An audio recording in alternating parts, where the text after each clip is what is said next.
Assalamualaikum warahmatullahi wabarakatuh. Selamat siang dan salam sejahtera untuk kita semuanya. Perkenalkan, saya Anis Fitriasari, SEMM, dosen program studi S1 Manajemen Sekolah Tinggi Ilmu Ekonomi IBMT Surabaya. Salah satu mata kuliah yang saya ampu adalah industri kreatif.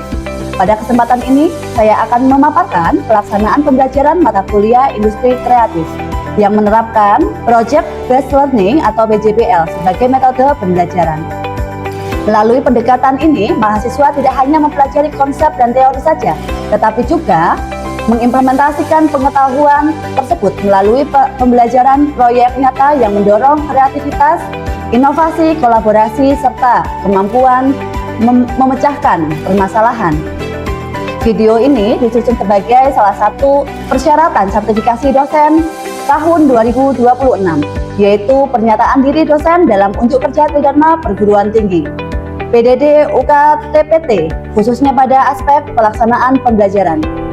Selanjutnya, saya akan menjelaskan secara singkat mengenai mata kuliah industri kreatif, capaian pembelajaran yang diharapkan, serta implementasi metode Project Based Learning dalam proses pembelajaran yang saya laksanakan. Mata kuliah industri kreatif memiliki bobot 2 SKS, dan mata kuliah industri kreatif merupakan mata kuliah umum yang diampu di semester 4 pada Sekolah Tinggi Ilmu Ekonomi IBMT Surabaya. Metode pembelajaran menggunakan metode Project Based Learning (PJBL) dan juga bentuk pembelajarannya menggunakan kuliah, diskusi, praktik, proyek, presentasi, dan juga pemaparan produk. Deskripsi mata kuliah industri kreatif membahas konsep, karakteristik, ekosistem, peluang usaha, serta pengembangan industri kreatif sebagai sektor ekonomi yang bertumpu pada kreativitas, inovasi, teknologi, dan juga kekayaan intelektual. Mahasiswa mempelajari 17 subsektor industri kreatif, pengembangan kreativitas, invensi, inovasi, model bisnis branding, pemasaran kreatif, transformasi digital, serta perlindungan hak kekayaan intelektual atau HKI. Pembelajaran dilaksanakan menggunakan pendekatan Project Based Learning (PJBL), di mana mahasiswa bekerja secara kolaboratif mulai dari identifikasi peluang, perancangan, pengembangan, validasi hingga menghasilkan produk atau jasa kreatif yang memiliki nilai ekonomi dan juga layak dipresentasikan kepada publik.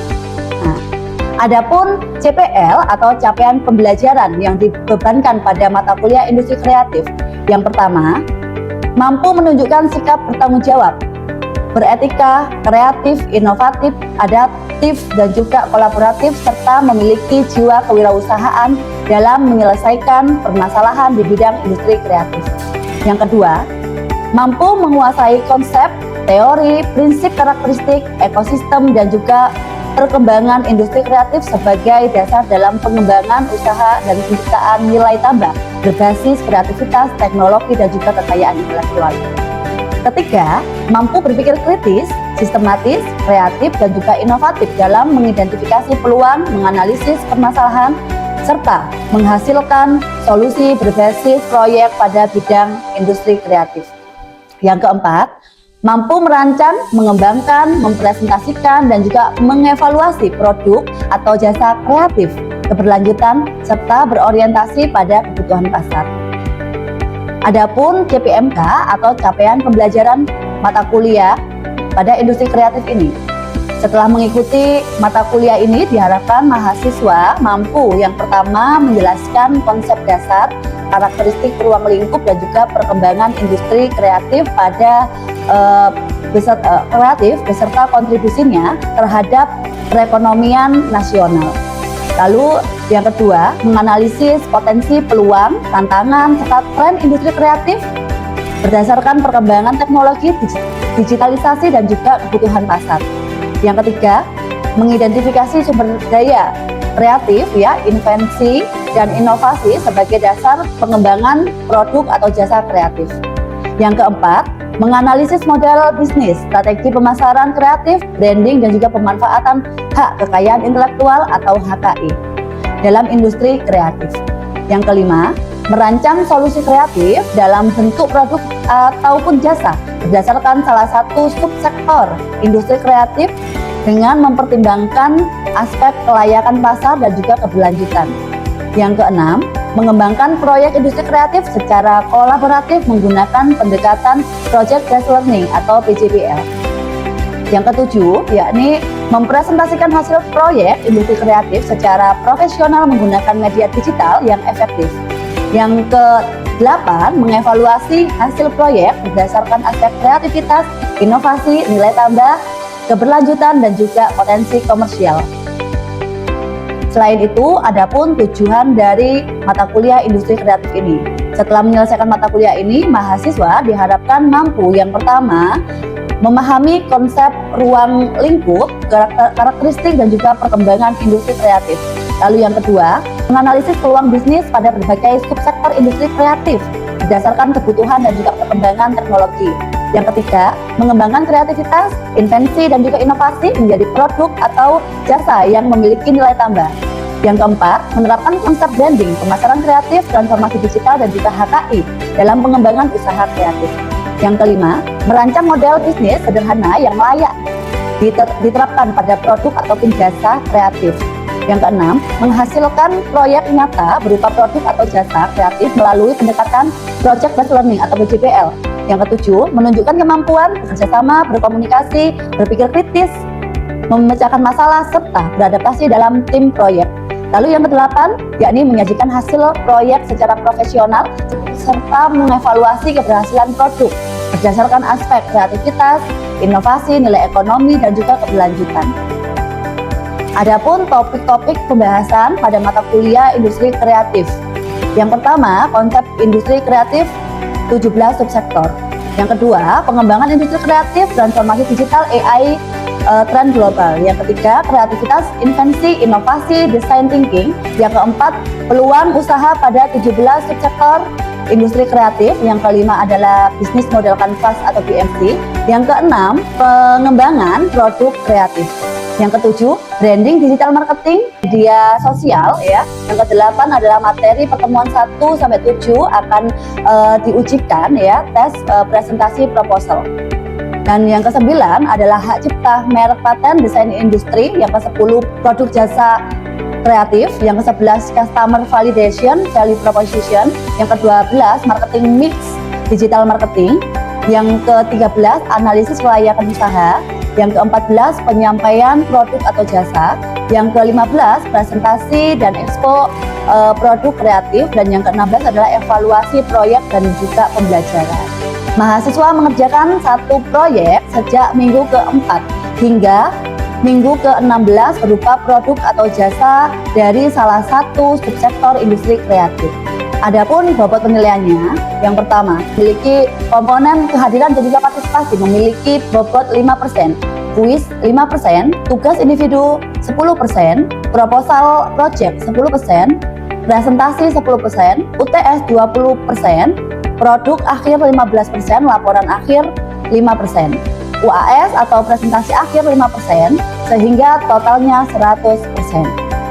Project Based Learning atau PJBL, saat ini mahasiswa memilih satu dari 17 subsektor industri kreatif, kemudian mahasiswa akan mengidentifikasi masalah atau peluang. Lalu mahasiswa harus menentukan ide kreatif. Setelah itu mengembangkan invensi dan juga harus menghasilkan inovasi berupa produk ataupun jasa. Setelah itu mahasiswa harus membuat yang namanya BMC atau bisnis model kanvas. Lalu mahasiswa membuat yang namanya branding dan juga melakukan promosi digital. Setelah itu mahasiswa harus membuat video proses pembuatannya. Dan mahasiswa menyusun laporan proyek. Dan yang terakhir, mahasiswa akan mempresentasikan hasil pada expo project.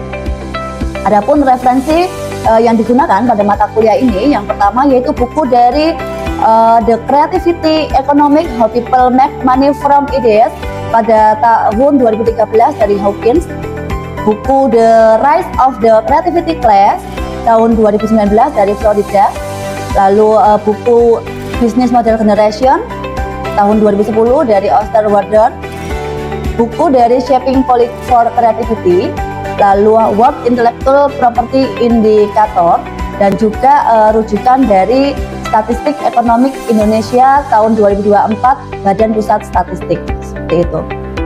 Demikian informasi singkat mengenai mata kuliah Industri Kreatif pada program studi S1 Manajemen Sekolah Tinggi Ilmu Ekonomi IBMG Surabaya. Selanjutnya dapat kita saksikan secara bersama proses pembelajaran yang saya laksanakan secara tatap muka di dalam kelas sebagai gambaran pelaksanaan kegiatan belajar mengajar sesuai dengan rencana pembelajaran semester atau RTS yang telah disusun.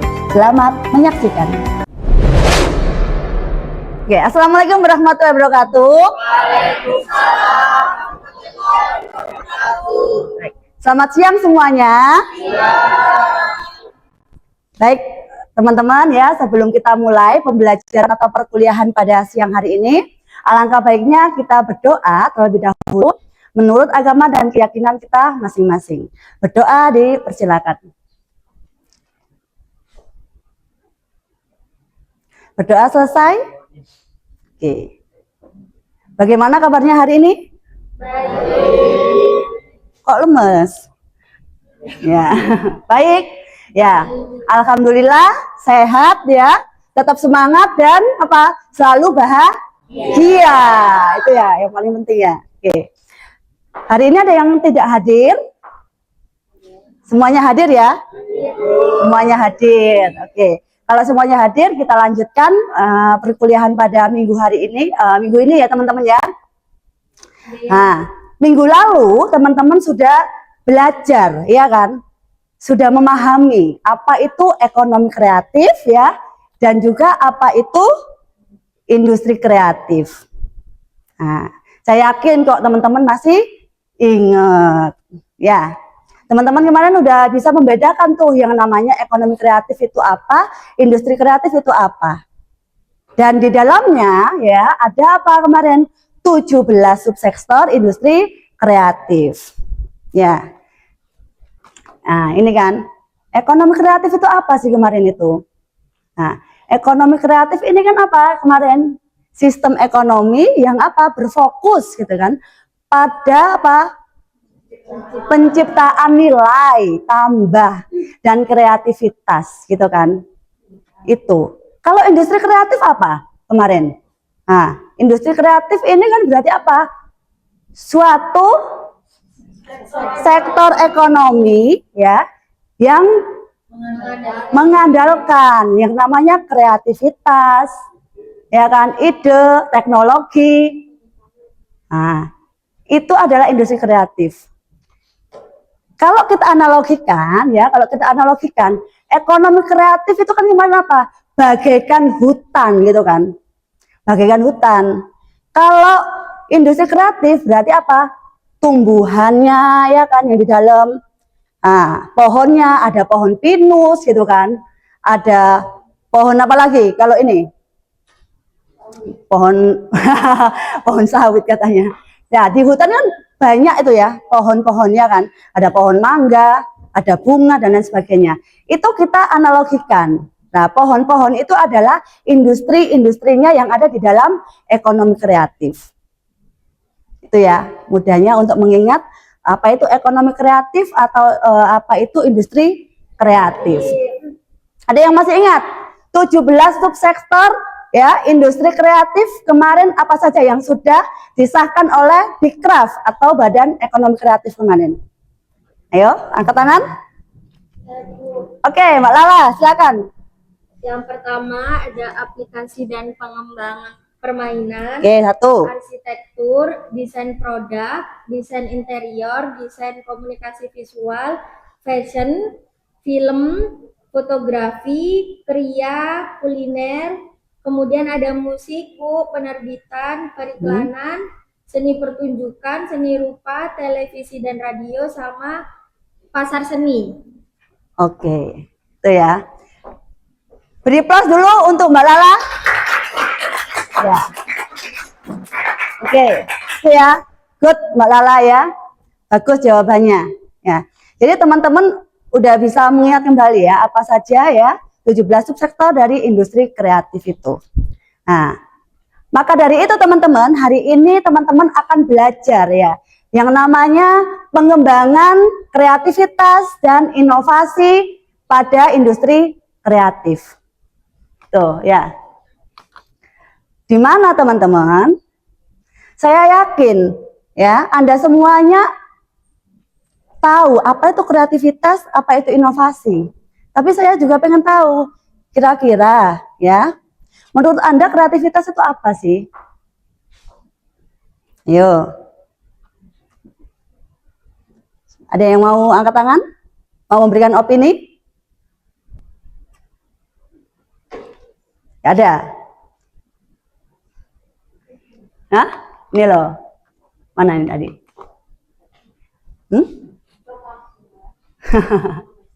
Itu ya teman-teman ya. Jadi teman-teman ya, dalam menuju inovasi, ini kita perlu yang namanya melalui 3 tahap ya, atau 3 tingkatan.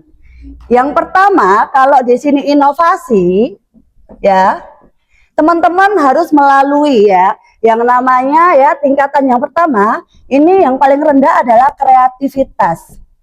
Kreativitas ya, atau apa? Creativity ya. Yang kedua apa?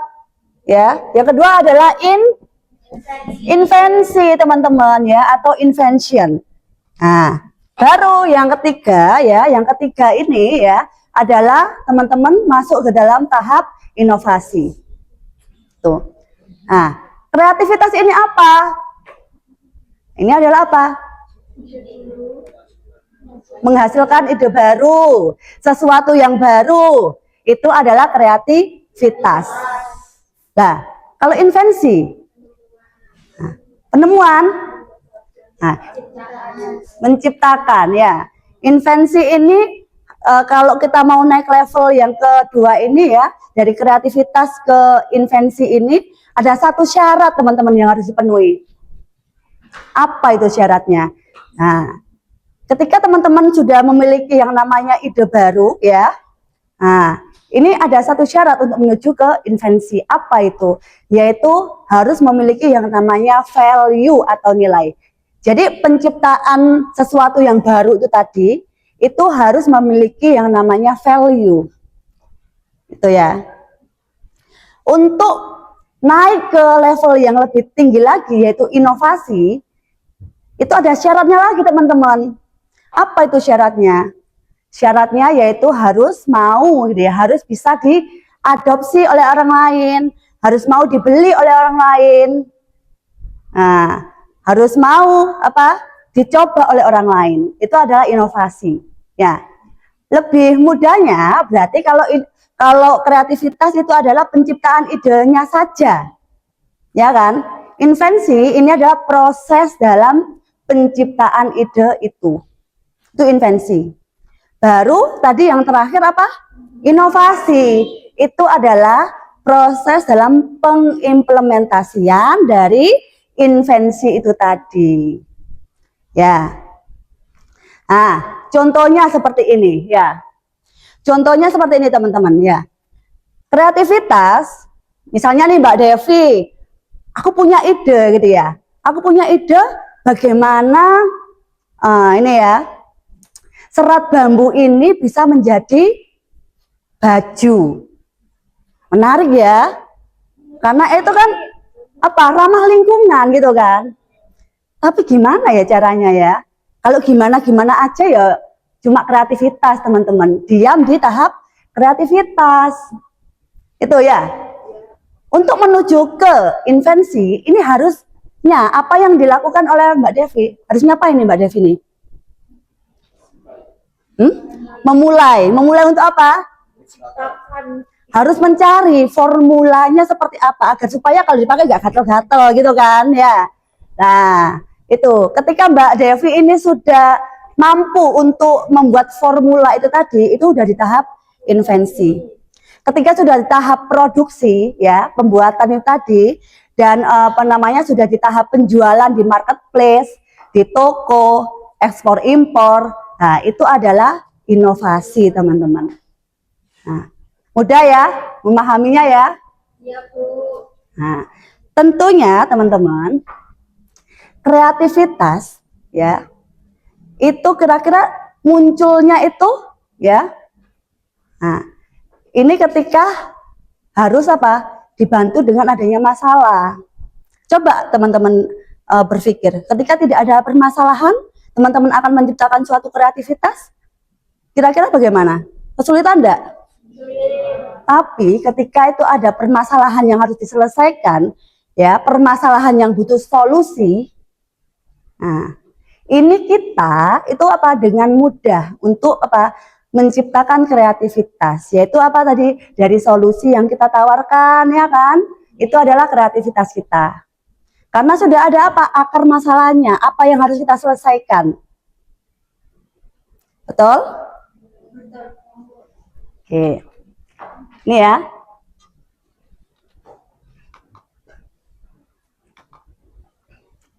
Ada teman-teman ya, untuk mencapai kreativitas pada diri seseorang ya, itu teman-teman harus ngapain aja.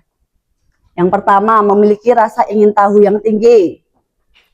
Ada yang di sini yang tidak memiliki rasa ingin tahu yang tinggi? Saya yakin di sini semuanya memiliki rasa ingin tahu yang tinggi. Ya. Bukan kepoan teman ya. Bukan kepoan ya kan. Tapi orang yang kreatif itu selalu dalam pemikirannya ketika melihat sesuatu apa yang bisa dikembangkan itu selalu bertanya-tanya dalam dirinya. 5W 1H-nya itu dimainkan. Ya. Kira-kira ya melihat yang namanya limbah kelapa ini kok apa? Banyak banget gitu kan. Kira-kira apa ya kan? Apa yang bisa saya lakukan dengan limbah kelapa ini gitu kan? Yang kedua, bagaimana ya caranya? Nah, kenapa kok ini bisa terjadi? Pokoknya ada saja yang ditanyakan gitu ya. Itu adalah ciri-ciri orang kreatif. Kalau Anda cuek-cuek aja, nah, ya kan? Anda nggak peka terhadap kanan kirinya. Nah, coba dikoreksi masing-masing. Kira-kira Anda ini termasuk dalam mahasiswa yang memiliki ciri-ciri apa? Kreatif atau enggak gitu kan? Yang kedua, berani mencoba hal baru. Gimana itu kalau berani mencoba hal baru itu? Jadi kalau ada sesuatu yang baru ini nggak ragu untuk mencoba gitu kan, nggak takut-takut gitu ya. Percaya dengan kemampuannya, itu loh ya. Percaya dengan kemampuannya. Pede dengan apa? Dengan skill yang dimiliki kayak gitu kan. Itu. Jadi teman-teman itu harus apa? Berani mencoba hal-hal baru itu ya. Belum dicoba udah apa? Udah takut, udah minder, ragu. Nggak boleh ya. Selama kita belum mencoba ya, kita nggak boleh meragukan yang namanya apa? Kemampuan dalam diri kita. Gitu kan? Harus dicoba dulu. Kalau lebih baik daripada tidak mencoba. Gagal lebih baik daripada tidak pernah memulai. Betul ya? Nah, itu. Terbuka terhadap perubahan. Ayo, siapa yang di sini sudah zamannya pakai AI terus menolak gitu ya? Nggak gitu ya. Dia nggak terbuka nih ya kan? Nggak terbuka dengan apa? Perubahan-perubahan zaman gitu ya. Nah, itu. Sudah zamannya jualan pakai marketplace, dia kekeh hanya apa? Jualan di pasar konvensional, di pasar tradisional. Itu kan. Ini berarti dia nggak apa?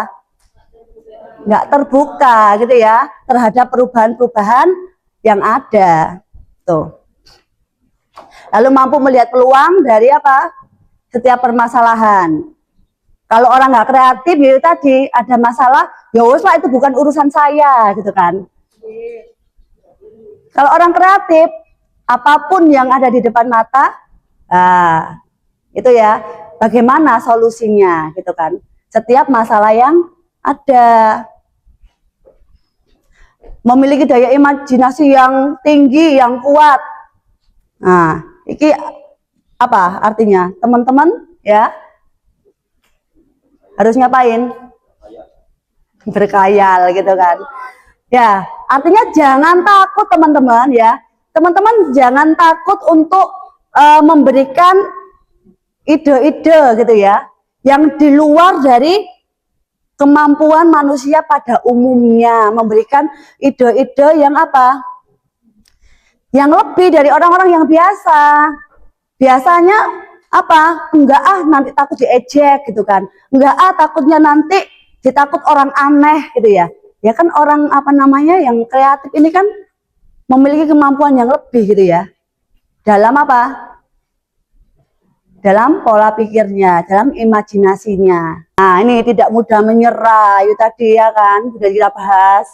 Berani mengambil risiko. Ya nggak apa-apa ya kan. Kalah lebih baik itu tadi kan daripada tidak pernah mencoba gitu ya. Gagal lebih baik daripada penasaran. Oke teman-teman ya, hari ini kita cukupkan saja ya. Untuk pertemuan pada minggu ini kita akhiri sampai di sini. Kita ketemu lagi di minggu depan. Tuh, ya. Sama-sama, ya. Baik, kurang lebihnya teman-teman ya. Mohon maaf, terima kasih ya. Wassalamualaikum warahmatullahi wabarakatuh.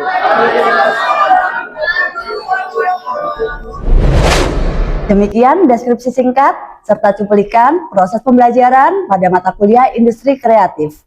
Semoga paparan ini dapat memberikan gambaran mengenai pelaksanaan pembelajaran mata kuliah Industri Kreatif pada program studi S1 Manajemen Sekolah Tinggi Ilmu Ekonomi IPMT Surabaya.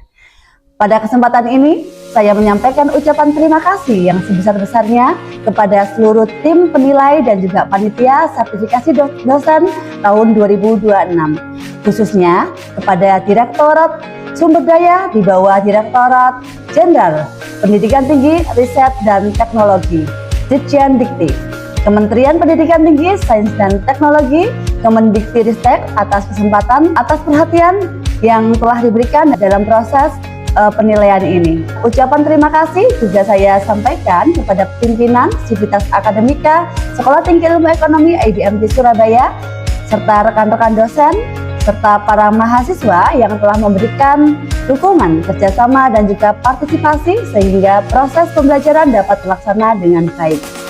Saya menyadari bahwasanya masih terdapat banyak sekali kekurangan dalam penyampaian maupun pelaksanaan pembelajaran yang telah saya paparkan. Oleh karena itu, saya memohon maaf yang sebesar-besarnya atas segala kekurangan tersebut dan juga sangat menghargai atas saran serta masukan yang membangun sebagai bahan evaluasi dan juga perbaikan di masa yang akan mendatang. Akhir kata saya ucapkan terima kasih atas perhatian dan juga kesempatannya yang telah diberikan. Wassalamualaikum warahmatullahi wabarakatuh.